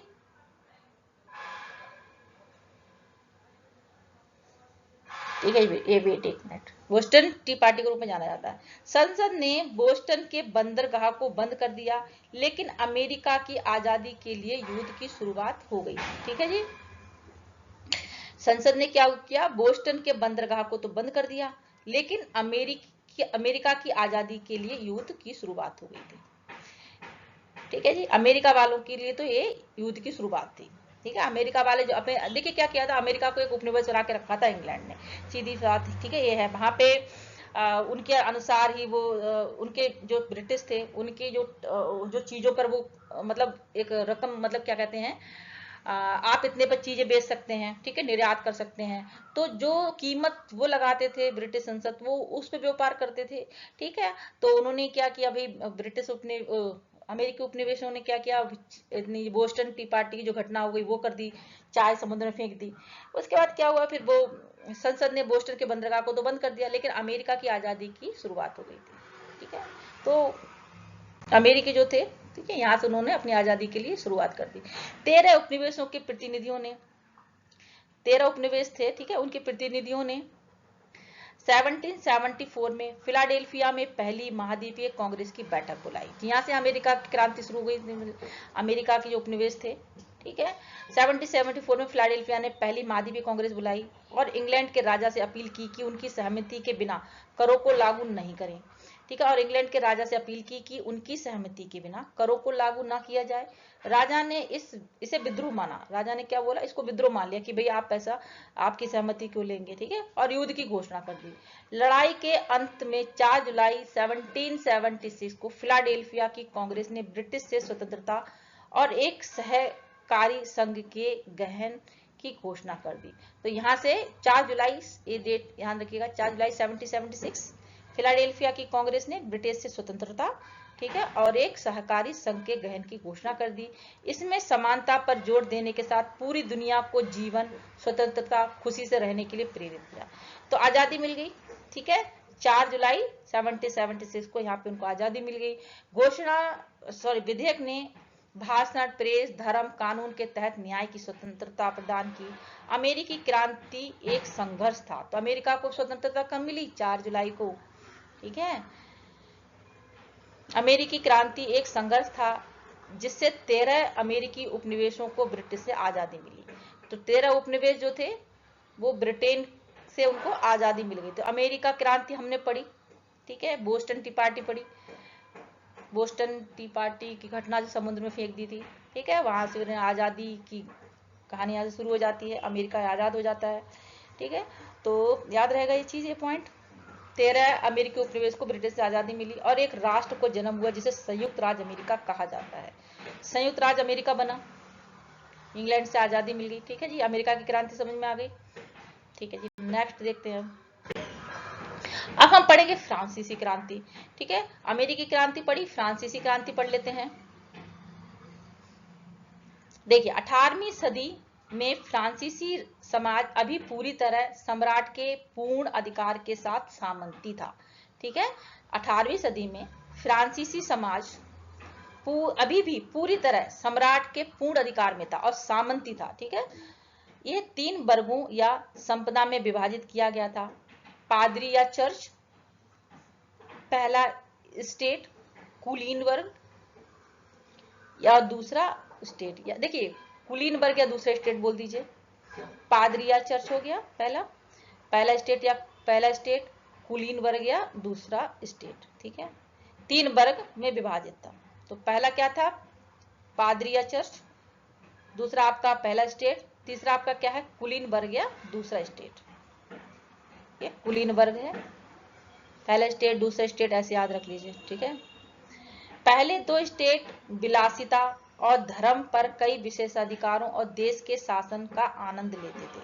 तो पहले 2 स्टेट जो थे, पादरी या चर्च या पहला स्टेट, ये क्या थे, विलासिता और धर्म पर कई विशेषाधिकारों और देश के शासन का आनंद लेते थे। हम पढ़ रहे हैं फ्रांसीसी क्रांति, ठीक है जी। किसान, आम लोग, शहर के श्रमिकों और मध्यम वर्ग के रूप में आम आदमी तीसरी स्टेट में थे। तो तीसरी स्टेट में कौन थे, किसान थे, आम लोग थे, शहरों के श्रमिक थे और मध्यम वर्ग थे। भाई इनका तो शोषण ही होता था, ठीक है। और ये भारी करों के बोझ के तले दबे थे, ठीक है। ये इनके ऊपर क्या था, भारी कर्ज था, बोझ था, ठीक है। मजे कौन कर रहे थे, पादरी, चर्च और पहला स्टेट, ये लोग अमीर थे, ये इन्हीं सब का वो था, ठीक है, प्रभुसत्ता थी इनकी। फ्रांस की आंतरिक हालतों ने क्रांति के लिए एक आदर्श मंच बनाया, ठीक है। जब ज्यादा शोषण बन जाएगा, ज्यादा शोषण होता है तो इंसान आवाज उठाता ही उठाता है, ठीक है। तो ज्यादा शोषण सहन भी नहीं करना चाहिए, है ना। तो फ्रांस की आंतरिक हालतों ने क्रांति के लिए आदर्श मंच बनाया है। लुई 16वें और उनकी पत्नी जो कि शैली के कारण सरकारी खजाना खाली हो गया था। तो लुई 16वें और उनकी पत्नी के जो पत्नी, ठीक है, 1 मिनट, ठीक है। देखिए लुई 16वें और उनकी पत्नी के कारण सरकारी, यहाँ कुछ मिसप्रिंटिंग है, ठीक है, इतना ध्यान रखिए। लुई 16वें और उनकी पत्नी के कारण सरकारी खजाना खाली हो गया था और राष्ट्र दिवालिया हो गया था, ठीक है। लुईस को तीनों स्टेटों की 1789 में एक बैठक बुलाने के लिए मजबूर किया गया, ठीक है। उसके बाद क्या हुआ, तीनों स्टेट जो हमने पढ़ी अभी, पादरी, चर्च पहला स्टेट और कुलीन वर्ग वगैरह दूसरा स्टेट, इनकी तीनों बैठक बुलाई गई। एक नए कर कानून के लिए मंजूरी हासिल करना चाहता था, क्योंकि भाई पैसा खत्म हो गया था, तो बैठक बुलानी पड़ी और नए कर कानून के लिए मंजूरी हासिल, मतलब ऐसा वो नए कानून लगाना चाहते थे। तीसरे स्टेट ने विशेषकर कराधान उन्मूलन की समानता की। तीसरा जो स्टेट था, ठीक है, जो जिसमें मतलब आम लोग आ रहे हैं, आम जनता आ रही है, ठीक है, 1 मिनट। तीसरे स्टेट ने विशेषाधिकार, कराधान उन्मूलन में समानता की मांग की, ठीक है। उन्होंने अपने लिए राष्ट्रीय असेंबली बनाने की घोषणा की और सारे अधिकार सम्राट से ले लिए। एक ऐतिहासिक फ्रेंच दस्तावेज आदमी और नागरिक अधिकार की घोषणा को अपनाया गया। यह अमेरिकी स्वतंत्रता की घोषणा से प्रभावित था। सभी पुरुषों की समानता, लोगों संप्रभुता, स्वतंत्रता के अधिकार, संपत्ति, सुरक्षा, सही शिक्षा पर जोर देते हुए मुक्त भाषण को अपनाया। सभी गरीबों की सार्वजनिक सहायता, प्रतिबंध, यातना और गुलामी से मुक्ति को अपनी सरकार चुनने की मान्यता और सार्वजनिक कार्यालयों में रोजगार के लिए सभी नागरिकों को समानता दी गई, ठीक है जी। ये सब चीजें अपनाई गई। 1 मिनट। फ्रांसीसी क्रांतिकारी युद्धों और नेपोलियन के युद्धों से जो, ठीक है, यहाँ पे देखिए मिस प्रिंटिंग है, वेट वेट, देखिए फ्रांसीसी क्रांतिकारी युद्धों और नेपोलियन बोनापार्ट की बात हो रही है यहाँ पे। नेपोलियन के युद्धों से जो 1789 में शुरू हुए और 15 वर्षों तक चले फ्रांसीसी गणराज्य का गठन किया। तो फ्रांसीसी क्रांति ने यूरोप को मध्यकालीन ढांचों को समाप्त किया। उत्तरवाद और राष्ट्रवाद के विचारों से प्रशासन, सेना, समाज और संस्कृति में बदलाव आया। नेपोलियन बोनापार्ट के तहत फ्रांस गणराज्य बन गया। क्रांति की विचारधारा स्वतंत्रता, भाईचारा, समानता पर आधारित थी। ठीक है, ये सब चीजें थी। ठीक है, फ्रांसीसी क्रांतिकारी ने यूरोप की मध्ययुगीन संरचनाओं का अंत किया। उदारवाद, राष्ट्रवाद के नए विचारों से फ्रांस में एक पूर्ण परिवर्तन, प्रशासन, सेना, समाज, संस्कृति में परिवर्तन हुआ। फ्रांस नेपोलियन बोनापार्ट के तहत एक गणराज्य बन गया। ठीक है जी। फ्रांसीसी क्रांति एक मार्गदर्शक सिद्धांत स्वतंत्रता, भाईचारा, समानता थे। फ्रांसीस क्रांतिकारियों कई प्रबुद्धता विचारकों वोल्टेयर, मॉन्टेस्क्यू और रोसियो जैसे दार्शनिकों के विचार से प्रेरित थे। ठीक है जी। आजादी के अमेरिकी युद्ध और फ्रांसीसी क्रांति ने दुनिया भर में राष्ट्रवाद की भावना को लोकप्रिय बनाया। ठीक है जी। अमेरिका से राष्ट्रवाद के विचारों ने फ्रांस, ब्रिटेन, इटली को प्रभावित किया। परिणाम क्या हुआ? 1868 में इटली ने एकीकृत राज्य के लिए क्रांति कर दी। अब इटली की क्रांति स्टार्ट हो गई। पहले अमेरिका की क्रांति देखी हमने, फ्रांसीसी क्रांति। ठीक है, नेपोलियन बोनापार्ट का बहुत अच्छा यहाँ पे रोल था। ठीक है, और अब हम इटली की क्रांति यहाँ से शुरू हो जाती है। ठीक है, इटली का एकीकरण देखेंगे अब हम। ठीक है जी, इटली का एकीकरण। 18वीं सदी में इटली कई राज्यों का एक समूह था। तो 18वीं सदी में इटली कई राज्यों का एक समूह था। ठीक है जी, 18वीं सदी में इटली कई राज्यों का समूह था। प्रत्येक का अपना स्वयं का सम्राट और परंपरा थी। ठीक है जी, इटली कई राज्यों का समूह था, प्रत्येक का अपना स्वयं का सम्राट और परंपरा थी। इनमें से कुछ थे वेनेतिया, दो सिसिलाइस, पापल राज, सार्डिनिया, तस्कनी आदि। ठीक है जी। मध्ययुग के दौरान पोप की दोनों धार्मिक और राजनीतिक मामलों में प्रभाव में वृद्धि हुई। मध्ययुग के दौरान क्या हुआ? पोप की दोनों धार्मिक और राजनीतिक मामलों में प्रभाव में वृद्धि हुई। पोप कुछ राज्यों पर राजनीतिक प्रभुत्व स्थापित किया था। पोप का कुछ राज्यों पर राजनीतिक प्रभुत्व स्थापित किया था, जिसे पापल के राज कहते थे, जिसे पापल के राज कहते थे। जल्दी ही इटली ने अपने महत्व में वृद्धि करना शुरू कर दिया। पोप के राज राजनीतिक जीवन, बैंकिंग, विदेशी व्यापार का केंद्र बन गए। ठीक है, पोप के राज क्या थे? राजनीतिक जीवन, बैंकिंग और विदेशी व्यापार के केंद्र बन गए। पुनर्जागरण के दौरान इटली का महत्व अन्य राज्यों से, जिसके बारे में हम पहले ही पढ़ चुके हैं, बढ़ गया।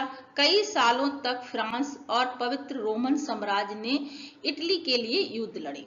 1789 में फ्रांसीसी क्रांति ने इटली के इतिहास में एक महत्वपूर्ण भूमिका निभाई।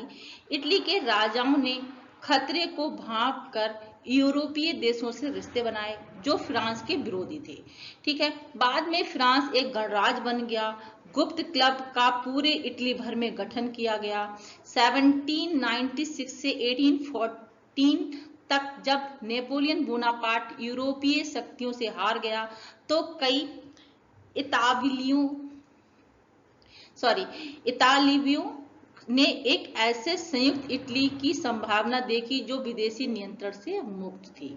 ठीक है जी, तो यहाँ से इटली की मतलब स्वतंत्रता की बात यहाँ पे सामने आ जाती है। ठीक है, इटली की संभावना देखी, ऐसे संयुक्त इटली की संभावना देखी जो विदेशी नियंत्रण से मुक्त हो। मजनी और गैरिवल्दी ने गुप्त समाजों के साथ कई क्रांतिकारी इतालवियों ने एक स्वतंत्र एकीकृत गणराज्य के विचार के प्रसार को जारी रखा। 1849 के बाद से पाइडमोंट, सर्डिनिया, जिसके राजा विक्टर एम्पन्यूएज था, ने एकीकरण में एक सक्रिय भूमिका निभाई। इनके नेतृत्व में केवोर जो प्रधानमंत्री था ने ऑस्ट्रिया से लोम्बार्डी, तुस्केनी, मोडेना आदि को मुक्त करवाया। गैरिबाल्डी ने विद्रोह का नेतृत्व सिसिली और नेपल्स में किया, जिसमें 2 राज्यों का प्रभाव एम्बुनेस को सौंप दिया और इटली का राजा बना दिया गया। बाद में रोम और वेनेतिया इतालवी राज्यों के संघ में शामिल हो गया। इटली के एकीकरण की प्रक्रिया 1815 में वियना के कांग्रेस के साथ शुरू हुई। फ्रांसीसी प्रशिया युद्ध के साथ 1878 में समाप्त हुई। ठीक है, देखिए ये जो सब पढ़ रहे हैं थोड़ा सा यहाँ पे टफ लग रहा होगा समझने के लिए, लेकिन एक बार हम रीडिंग करेंगे देन क्वेश्चन आंसर भी करेंगे। ठीक है, चीजें क्लियर हो जाएंगी, डोंट वरी। ठीक है जी, देखिए जर्मनी का एकीकरण देख लेते हैं अब हम। 1858 में नेपोलियन की हार के बाद कई जर्मन एक स्वतंत्र जर्मनी चाहते थे। ठीक है, कई जर्मन एक स्वतंत्र जर्मनी चाहते थे। जर्मनी 39 छोटे राज्यों का संघ था। तो जर्मनी क्या था? 39 छोटे राज्यों का संघ था और ऑस्ट्रिया और प्रशिया के नेतृत्व में था। किसके नेतृत्व में था? ऑस्ट्रिया और प्रशिया के नेतृत्व में था। ये राज्य हमेशा एक दूसरे के साथ युद्ध की स्थिति में थे। प्रशिया को राजा कैसर विलियम प्रथम प्रधानमंत्री बिस्मार्क को प्रशिया के शासन के अधीन जर्मनी को एकजुट करना चाहता था। ठीक है, देखिए फिर से पढ़ लेते हैं। प्रशिया को राजा कैसर विलियम प्रधानमंत्री बिस्मार्क को प्रशिया के शासन के आधार जर्मनी को एकजुट करना चाहता था और ऑस्ट्रिया और फ्रांस को पूरी तरह से बाहर रखना चाहता था। बिस्मार्क निडर था और उसे जर्मनी के एकीकरण की तत्काल आवश्यकता में विश्वास था। उसने सेना के आधुनिकीकरण के साथ शुरू हुआ। उसने खून और आयरन की नीति के लिए जाने लगा और उसने लौह चांसलर की उपनाम अर्जित किया। उसको क्या उपनाम मिला? लौह चांसलर। ठीक है, सेना में सुधार के साथ बिस्मार्क ने स्टेलिविग होलस्टेन को जर्मन आबादी को उसके डेनमार्क शासन के खिलाफ विद्रोह करने के लिए प्रोत्साहित किया। 1864 में बिस्मार्क ने ऑस्ट्रिया के साथ डेनमार्क के खिलाफ हाथ मिलाया। बिस्मार्क को अगला लक्ष्य था ऑस्ट्रिया। तो बिस्मार्क का अगला लक्ष्य क्या था? ऑस्ट्रिया था। ऑस्ट्रिया को पराजित कर उत्तर जर्मन कॉन्फेडरेशन का गठन किया गया। बिस्मार्क ने इटली को वेनिस के प्रांत का वादा किया और उसे युद्ध से बाहर रखा। ऑस्ट्रिया का इटली से नियंत्रण खत्म कर दिया। उसने फ्रांस के नेपोलियन तृतीय को क्षत्रिय मुआवजा देने का वादा किया और उसे युद्ध से बाहर रखा। इससे पहले ही रूसी नियंत्रण पोलैंड के विरुद्ध विद्रोह दबाने के बदले रूस का समर्थन हासिल था। विद्रोह दबाने के बदले क्या था? रूस का समर्थन हासिल था। प्रशिया के जर्मनी प्रभुत्व के लिए अब केवल 2 बाधाएं थीं। दक्षिणी जर्मनी के 4 छोटे जर्मन राज्य और फ्रांस के नेपोलियन तृतीय की अस्वीकृति। लेकिन दोनों देशों के बीच असहमति ने फ्रांस को प्रशिया से युद्ध के लिए उकसाया। ठीक है, फ्रांसो प्रशिया युद्ध काफी छोटा था। फ्रांसिया ने 1871 में फ्रांस पर आक्रमण किया और हराया। नेपोलियन को सिंहासन त्यागने और फ्रांस को अल्सास और लॉरेंस देने के लिए मजबूर किया गया। ठीक है जी, शेष जर्मन राज्यों पर ऑस्ट्रिया को छोड़कर कब्जा कर लिया और वे जर्मनी के साथ शामिल हो गए। जर्मनी का एकीकरण कैसर विलियम के द्वारा पूरा किया गया। जल्द ही जर्मनी यूरोप में अग्रणी बन गया और उसने अपने आर्थिक हित को आगे बढ़ाया। दुनिया में जर्मन प्रभाव बढ़ाने के लिए एक औद्योगिक साम्राज्य के रूप में उभरा। दुनिया में जर्मन प्रभाव बढ़ाने के लिए एक औपनिवेशिक साम्राज्य के रूप में उभरा। समाजवादी आंदोलन और रूसी क्रांति देख लेते हैं। देखिए, औद्योगिक क्रांति ने एक असमान समाज की स्थापना की। एक और गरीब, शोषित और बिना किसी अधिकार के लोग थे। देखिए, औद्योगिक क्रांति ने क्या किया? एक असमान समाज की स्थापना की। एक और लोग क्या थे? गरीब, शोषित, बिना किसी अधिकार के लोग थे। ठीक है, हम पढ़ रहे हैं समाजवादी आंदोलन और रूसी क्रांति। ठीक है, औद्योगिक क्रांति ने क्या किया था? एक और गरीब लोग थे, शोषित थे, बिना किसी अधिकार के थे। दूसरी तरफ पूंजीवादी थे। ठीक है, दूसरी तरफ पूंजीपतियों और सभी विशेष अधिकारों का आनंद उठाने वाले लोग थे। इसी तरह कुछ लोगों सोचना, कुछ लोगों ने क्या किया, सोचना शुरू किया कि समाज में सामाजिक और आर्थिक संदर्भ में समानता होनी चाहिए। समानता, भाषण की स्वतंत्रता, लोकतंत्र के विचारों ने इस संबंध में प्रोत्साहन दिया। समाजवाद के विचार जो समान समाज की स्थापना की कोशिश कर रहे थे, अपनी जड़ें जमानी शुरू कर दी। समाजवाद के विचार जो कि समान समाज की स्थापना की कोशिश कर रहे थे, उन्होंने क्या किया, अपनी जड़ें जमानी शुरू कर दी। समाजवाद के सबसे ताकतवर और प्रभावशाली विचार किसके थे, कार्ल मार्क्स के थे और फ्रेडरिक एंजेल्स के द्वारा दिए गए थे। अपनी पुस्तक दास कैपिटल में मार्क्स ने कहा है कि सभी समाजों का इतिहास वर्ग संघर्ष का उदाहरण है। पूंजीपति श्रमिकों के वर्ग संघर्ष करने की कोशिश करते थे। उसने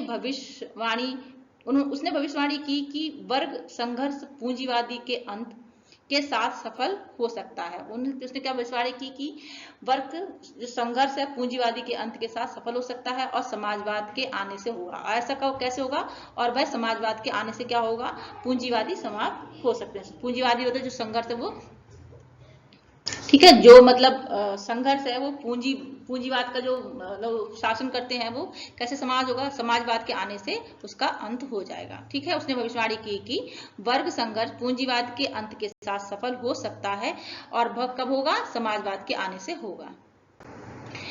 और इसका पहला व्यवहारिक उदाहरण है रूसी क्रांति, जिसने दुनिया की पहली समाजवादी सरकार की स्थापना हुई। रूस औद्योगिक रूप से पिछड़ा था, ठीक है, रूस क्या था, औद्योगिक रूप से पिछड़ा था और एक कृषि प्रधान अर्थव्यवस्था पर आधारित था। और क्या था, एक कृषि प्रधान अर्थव्यवस्था पर आधारित था।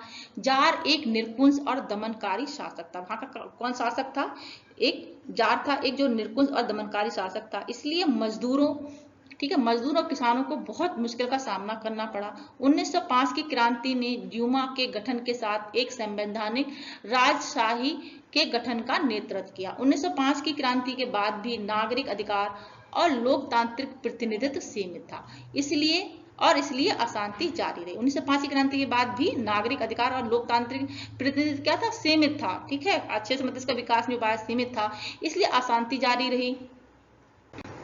1917 में रूस में एक और क्रांति हुई। 1917 में रूस में एक और क्रांति हुई। ऐसा इसलिए हुआ क्योंकि वह रूसी मजदूरों और किसानों को रूस में रहने वाले गैर रूसी लोगों की हालत जार निकोलस द्वितीय के जो जार निकोलस था द्वितीय के निरंकुश शासन के अधीन बुरी थी। ठीक है, रूस में रहने वाले और जो गैर रूसी लोग थे उनकी हालत बहुत ज्यादा खराब थी, क्योंकि ये निरंकुश शासक था जार निकोलस द्वितीय के निरंकुश शासन के अधीन बहुत ज्यादा खराब थी। वे काफी दुखी थे। अमानवीय काम की परिस्थितियों और करों की विशाल राशि के साथ, मतलब अमानवीय काम की परिस्थितियां नहीं, बहुत ज्यादा कर था, उनका शोषण किया जा रहा था। इसलिए लोग उसके खिलाफ उठे, मतलब जो निकोलस जार द्वितीय था उसके खिलाफ लोगों ने आवाज उठाई। लोगों को किसी राजनीतिक अधिकारों की मनाही थी। लोगों को क्या था, किसी जो राजनीतिक अधिकार थे उसको मनाही थी। और रूस ने अपने साम्राज्यवादी इच्छाओं के लिए प्रथम विश्व युद्ध में भी प्रवेश कर लिया था। रूस ने क्या था, अपना उनके साम्राज्यवाद मतलब उसको ज्यादा विस्तार अपना फैलाना, तो उसने क्या किया था, प्रथम युद्ध में प्रवेश कर लिया। लेकिन ऐसा करना अनुचित था। रूसी सैनिकों हजारों की संख्या में प्रथम विश्व युद्ध में मारे गए थे। वे बीमार थे, बिना गर्म वर्दी हथियारों से लैस थे, साइबेरियन के ठंडे रेगिस्तान में लड़ने के लिए। ठीक है, उन पे कोई हथियार नहीं थे, बीमार थे, कोई गर्म उन पे कपड़े वर्दी भी नहीं थी। कई कुशल श्रमिकों को सेना में भर्ती किया गया और उनकी मौत के लिए युद्ध में लड़ने के लिए मजबूर किया गया, मतलब मरने के लिए छोड़ दिया गया, ऐसा कह सकते हैं। कुलीन वर्ग भी जार निकोलस द्वितीय के निरंकुश तरीके के कारण असंतुष्ट था। जो कुलीन वर्ग था जार निकोलस द्वितीय के निरंकुश शासन के कारण वो भी असंतुष्ट था। अकाल से देश की स्थिति और बिगड़ गई, अकाल आ गया। ठीक है, श्रमिकों ने अदालतों, जेलों, कार्यालय परिसरों पर हमला करना शुरू कर दिया। ठीक है जी, देखिए एक हद तक है ना कोई शोषण सह सकता, उसके बाद तो हर कोई आवाज उठाता ही है। समाज के सभी वर्गों के बीच व्यापक असंतोष था। सेना में गोला बारूद का अभाव था, शहरों में भोजन का अभाव था, जबकि किसानों को अपनी उपज के उचित दाम नहीं मिल रहे थे। इस सरकार ने मुद्रास्फीति के कारण रूबल नोटों को लाखों में छापा। ठीक है। रूबल नोटों को क्या है, लाखों में, मुद्रास्फीति के कारण क्या हुआ, रूबल जो नोट थे उनको लाखों में छापा, स्थिति जार के हाथ से फिसल गई। ठीक है, जार निकोलस द्वितीय स्थिति इनके हाथ से बहुत ज्यादा खराब हो गई। एक तस्वीर आप देख सकते हैं। ठीक है जी, ये स्थिति मार्कस टॉलस्टॉय, ठीक है, के लेखनों से और बिगड़ गई। उसने लोगों विशेष रूप से श्रमिकों को प्रभावित किया। इससे लोगों विशेष रूप से, मतलब इससे क्या हुआ, विशेष रूप से श्रमिक प्रभावित हुए और उनकी राजनीतिक जागृति के कारण बने। सोवियत संघ के श्रमिकों की परिषद के गहन को फरवरी 1917 में जार निकोलस द्वारा मतलब उनको हटा दिया गया, अबदस्त कर दिया गया, मतलब हटा दिया गया। जार निकोलस को हटा दिया गया फरवरी 1917 में, जार द्वारा अबदस्त कर दिया गया। एक मिनट, सॉरी देखिए, सोवियत संघ की श्रमिकों की परिषद के गहन को 1900 फरवरी में जार द्वारा, मतलब जो जार निकोलस द्वितीय था उसको, उसने क्या किया, एक परिषद थी उसको हटा दिया। सोवियत संघ के श्रमिकों की परिषद को हटा दिया जार निकोलस द्वितीय ने 1917 में, और एक अस्थायी सरकार मेनशेविन रूसी साम्यवादी पार्टी के नियंत्रण के तहत स्थापित की गई। और एक क्या हुआ, एक अस्थायी सरकार बनाई गई, मेनशेविन रूसी साम्यवादी पार्टी के नेतृत्व में के तहत स्थापित की गई। लेकिन सरकार लोगों की मांगों को पूरा करने में विफल रही। लेकिन लोगों की मांग पूरा करने में सरकार, अस्थायी सरकार बनाई, वो क्या है, लोगों की मांग वो पूरा करने में विफल हो गई। एक अन्य पार्टी थी बोल्शेविक ने लेनिन की अध्यक्षता में सोवियत संघ में आयोजित किया गया था। एक अन्य पार्टी थी जिसका नाम था बोल्शेविक, ठीक है, ये लेनिन की अध्यक्षता में थी, सोवियत संघ का, लेनिन की अध्यक्षता में सोवियत संघ का आयोजन किया गया और अक्टूबर 1917 में सरकार की जगह ले ली। ठीक है, सोवियत संघ में आयोजन किया गया था इस पार्टी का, 1917 में सरकार की जगह इस पार्टी ने ले ली थी। ठीक है, यह अक्टूबर रूसी क्रांति का अंतिम चरण था। ठीक है जी, रूसी क्रांति का अंतिम चरण था। इसने जार के शासन को समाप्त कर दिया और सोवियत संघ का गठन हुआ। ठीक है, ये सोवियत संघ का गठन हुआ जिससे एक नई विश्व व्यवस्था का नेतृत्व किया। ठीक है, अगले पार्ट में देखिए हम क्या पढ़ेंगे, औद्योगिकरण, साम्राज्यवाद, विश्व युद्धों के बारे में और अधिक पढ़ेंगे। आप समझेंगे कि कैसे औद्योगिक क्रांति ने दुनिया का चेहरा बदल दिया और लोगों के जीवन में जबरदस्त बदलाव आया। आप दुनिया के गैर औद्योगिक देशों और उनके संघर्ष के बारे में भी पढ़ेंगे, जिससे क्या है, विश्व को भयानक युद्धों का सामना करना पड़ा। ठीक है, हम और चीजें डिटेल में पढ़ेंगे। ठीक है, इतना ही था, चैप्टर यहाँ पे कंप्लीट हो जाता है आपका। सोशल साइंस का चैप्टर 3 पढ़ाया हमने। ठीक है, एक दो बार सुनेंगे तो अच्छे से याद हो जाएगा। ठीक है, लेकिन हम जब क्वेश्चन आंसर करेंगे तो चीजें हमें बहुत अच्छे से याद हो जाएंगे। तो चैनल को लाइक सब्सक्राइब जरूर कर दीजिएगा दोस्तों। हम क्वेश्चन आंसर इसके करेंगे, जितने भी इससे रिलेटेड क्वेश्चन है, ठीक है, जो बुक्स में दिए गए हैं वो हम सब करेंगे। ठीक है, और हम नेक्स्ट वीडियो मिलते हैं, तब तक के लिए थैंक यू सो मच। जय हिंद दोस्तों। चैनल को लाइक शेयर करना ना भूलिएगा। Thank you so much.